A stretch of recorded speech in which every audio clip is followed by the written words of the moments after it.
Hello everybody. So as you can see, this is a jog or workpiece machined in CNC lathe. The material is aluminium. As you can see, it is very light compared to steel, iron.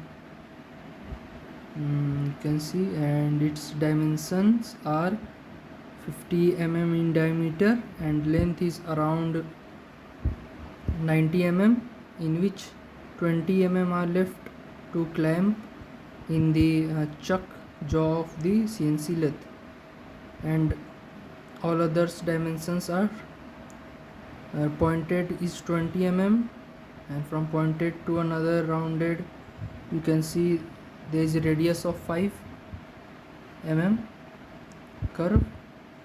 It is till that there is 20 mm, then another step turning it is 15 mm, and the rest is other is 15 mm till end. See the precision as you can see from the CNC lathe machine. It looks so beautiful from all angles. Thank you guys for watching.